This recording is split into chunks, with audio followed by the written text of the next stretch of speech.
بسم اللہ الرحمن الرحیم۔ سلیمان بن عبد الملک سب سے حسین، 42 سال کی عمر، جوانی، اس کی میت کو قبر کے قریب کیا گیا تو ہلنے لگا تو اس کے بیٹوں نے کہا ہمارے ابا زندہ ہیں، وہ سکتہ ہو گیا ہے، زندہ ہیں۔ عمر بن عبدالعزیز رضی اللہ رحمت اللہ علیہ فرمانے لگے ارے بھتیجو زندہ نہیں ہے، قبر کا عذاب جلدی شروع ہو گیا ہے، بل عجل اللہ بالعقوبہ، چھپاؤ، جلدی چھپاؤ۔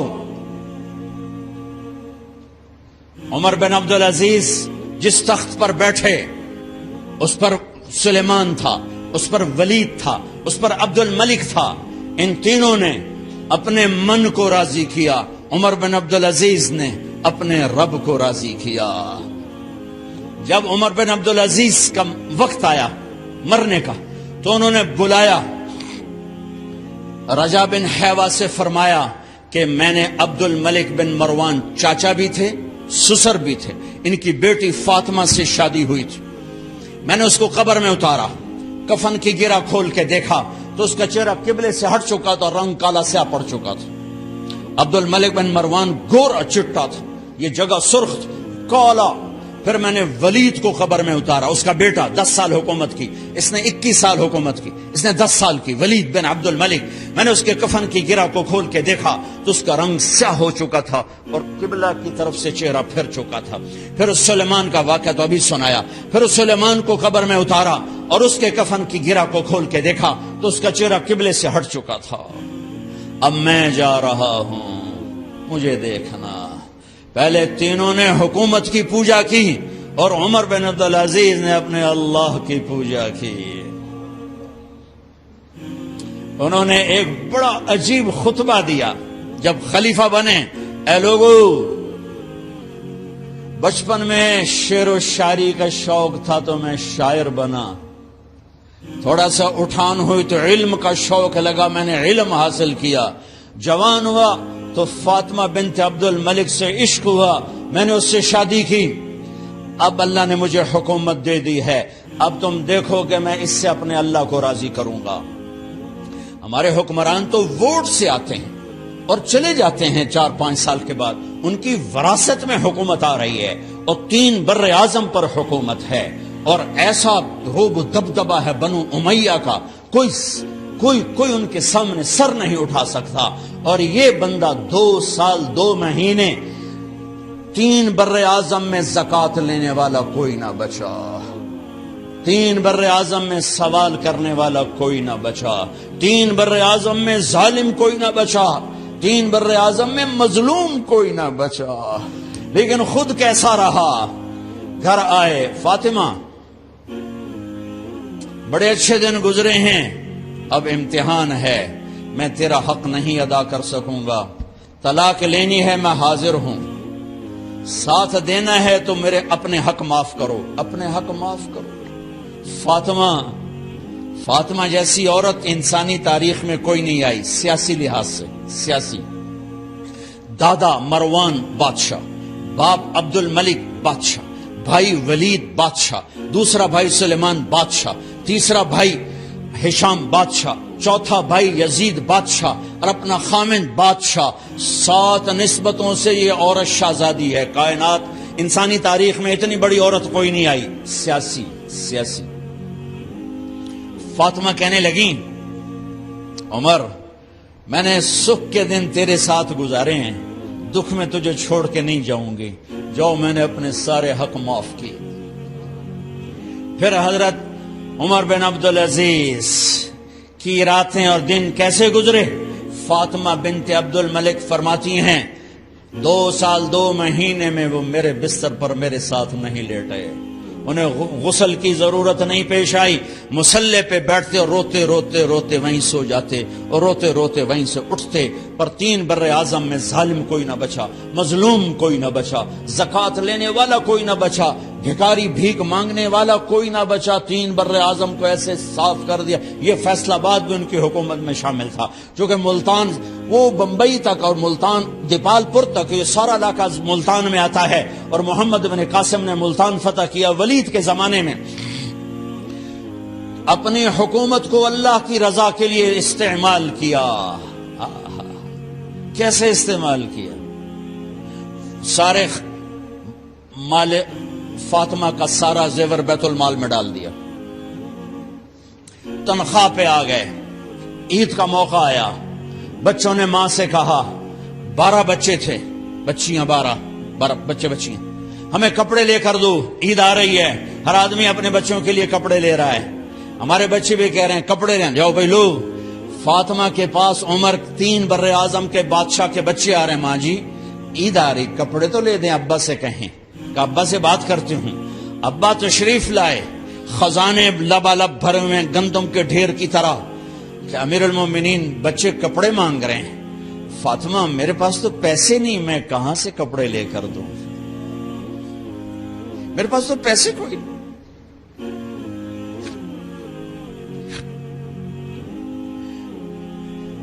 حضرت فاطمہ نے کہا پھر بچوں کا کیا کروں؟ کہا پھر مجھے بھی نہیں پتا کیا کروں۔ اس کے پہلے 3 حکمرانوں نے لوٹ مار کے بازار گرم کیے، ظلم و ستم کے پہاڑ توڑے، اور آج اسی خزانے پہ ایک شخص بیٹھا ہے جو اللہ کو راضی کرنے کے جھنڈے گاڑ رہا ہے۔ تو فاطمہ نے کہا آپ ایسا کریں، اگلے مہینے کی تنخواہ ایڈوانس لے لیں، اس سے میں اپنے بچوں کو کپڑے لے دیتی ہوں، اور گھر کا خرچہ میں مزدوری کر کے گھر کی روٹی چلا لوں گی۔ ارے اپنی تاریخ پڑھو، صرف ڈرامے نہ دیکھتے رہ جاؤ، صرف گانے نہ سنتے رہ جاؤ۔ اور بھی دکھ ہیں زمانے میں محبت کے سوا، راحتیں اور بھی ہیں وصل کی راحت کے سوا۔ انہوں نے اپنے بلایا وزیر خزانہ مزاحم، اپنا ہی غلام، ہاں بھائی مزاحم ہمیں بچوں کے کپڑے چاہیے، تو اگلے مہینے کی تنخواہ ایڈوانس مل جائے۔ وہ کہنے لگے امیر المومنین آپ مجھے لکھ کر دے دیں کہ آپ 1 مہینہ زندہ رہیں گے، میں آپ کو تنخواہ دے دیتا ہوں۔ عمر بن عبدالعزیز سر جھکایا، اٹھے، گھر گئے، فاطمہ میرے بچوں سے کہہ دو کہ تمہارا باپ کپڑے لے کے نہیں دے سکتا۔ اپنی تاریخ تو دیکھو،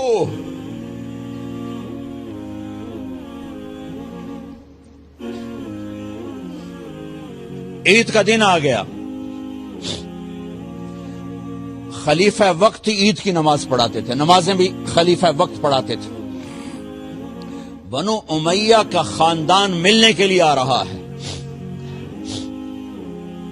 سارے سرداروں کے بیٹے اعلیٰ پوشاک، اعلیٰ لباس،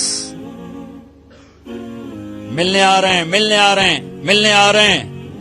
تھوڑی دیر بعد دیکھا تو بچے بھی ملنے آ رہے ہیں، امیر المومنین کی حیثیت سے بچے باپ کو ملنے آ رہے ہیں، اور ان کے جسموں پر پرانا لباس ہے۔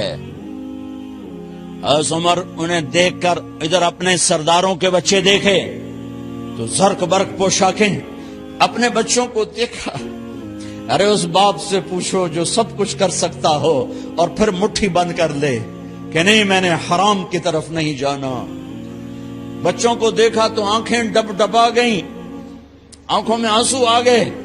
فرمایا میرے بچوں آج تمہیں اپنے باپ سے گلہ تو ہوگا کہ آج ہمارے باپ نے کپڑے ہی نہ لے کے دیے۔ ان کے ایک بیٹے ہیں عبد الملک، ان سے بھی 4 رات آگے تھے، ان سے پہلے ہی فوت ہو گئے تھے۔ کہنے لگے ابا جان آپ کو مبارک ہو، آپ نے قومی خزانے میں بددیانتی نہیں کی ہے، آپ کو مبارک ہو۔ آج ہمارا سر بلند ہے، ہم شرمندہ نہیں ہیں، ہم شرمندہ نہیں ہیں۔ انسانوں کو کپڑوں پہ نہیں تولا جاتا۔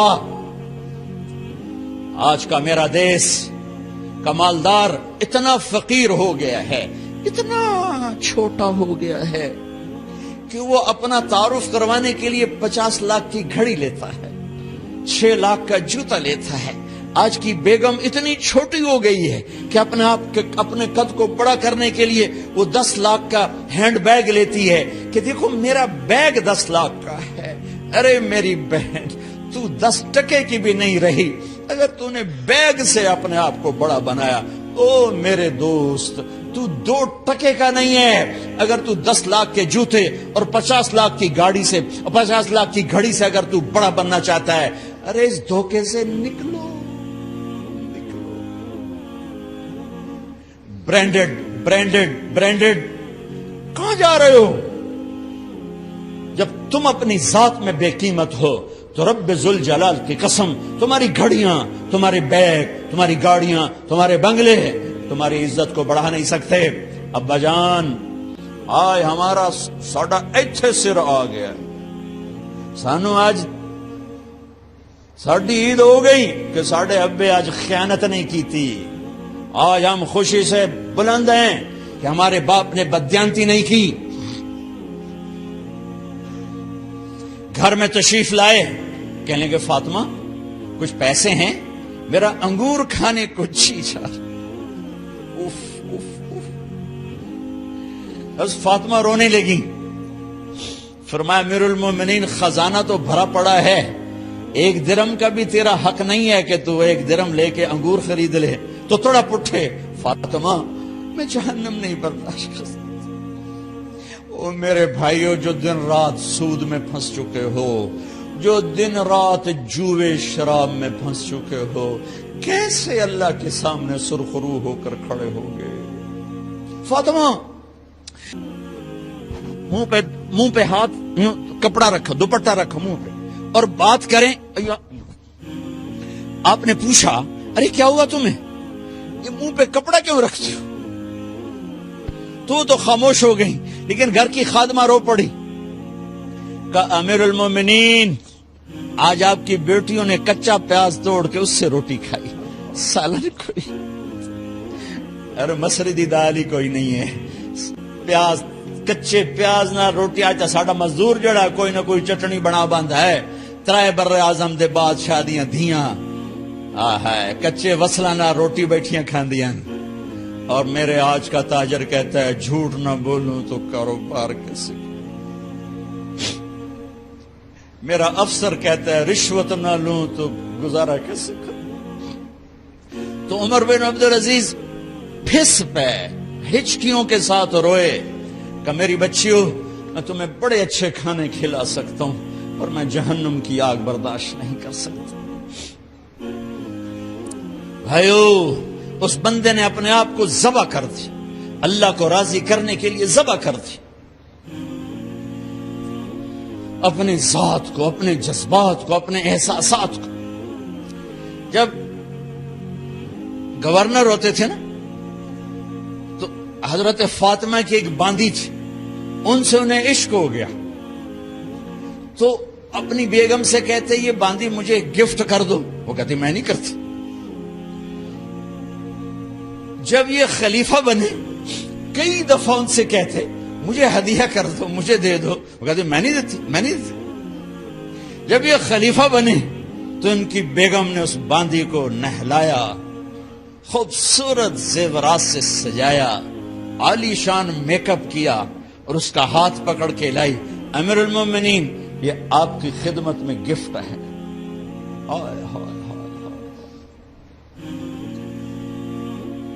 اس کو یوں دیکھا، فرمایا کہاں سے آئی تھی؟ کہا جی عبد الملک نے کوفے سے مجھے زبردستی اٹھوایا تھا، تو 2 آدمی بلائے کہ جاؤ اسے اس کے مالک کے پاس واپس بھیج دو۔ وہ کہنے لگی این وجدک علی یا امیر المؤمنین، امیر المؤمنین آپ کا عشق کہاں گیا جو میرے ساتھ تھا؟ تو عمر کی آنکھیں بھر آئیں، کہا وہ پہلے سے بھی زیادہ ہے، لیکن تمہیں اللہ کے لیے قربان کرتا، میں اپنے عشق کو اللہ کے لیے قربان کرتا۔ ہاں اب اللہ نے صلہ کیا دیا، جب انتقال ہوا ہونے لگا تو بلایا رجا کو، جو میں بات پہلے چھوڑ کے ادھر ان کی تھوڑی سیرت بتائی کہ رجا اب میں مرنے لگا ہوں۔ عبد الملک کالا ہو گیا تھا، ولید کالا ہو گیا تھا، سلیمان کالا ہو گیا تھا۔ یہ کیوں کالے ہوئے تھے؟ یہ بے نمازی نہیں تھے، بدکاری نہیں کرتے تھے، کسی کی طرف ان کی میلی آنکھ نہیں اٹھی کبھی۔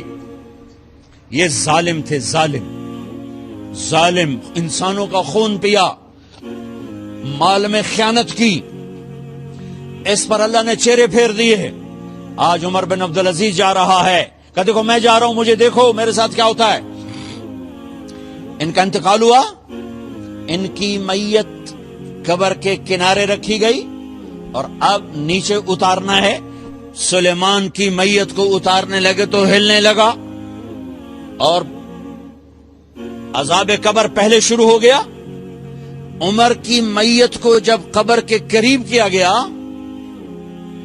ایسے ہوا کا جھونکا آیا، ایک پرچہ ایسے لہراتا ہوا یوں آیا، یوں آیا، یوں آیا اور عمر کے سینے پر گر گیا۔ لوگ کٹھے ہو گئے، پرچے کو کھول کے دیکھا گیا تو اس پہ لکھا تھا بسم اللہ الرحمن الرحیم، براءۃ من اللہ لعمر بن عبد العزیز من النار۔ یہ پروانہ ہے اللہ کی طرف سے اس کے بندے عمر کے لیے کہ اسے جہنم سے نجات کی خوشخبری سنا دی جائے۔ آہا، مرنا ہو تو یوں مرو، اللہ ایسی موت دے دے۔ کہتے ہیں میں نے ان کو قبر میں اتارا، جب قبر میں اتارا تو کیا دیکھا؟ میں نے کفن کی گرہ کھولی تو چہرہ قبلے کی طرف فٹ اور یوں لگا جیسے 14ویں رات کا چاند قبر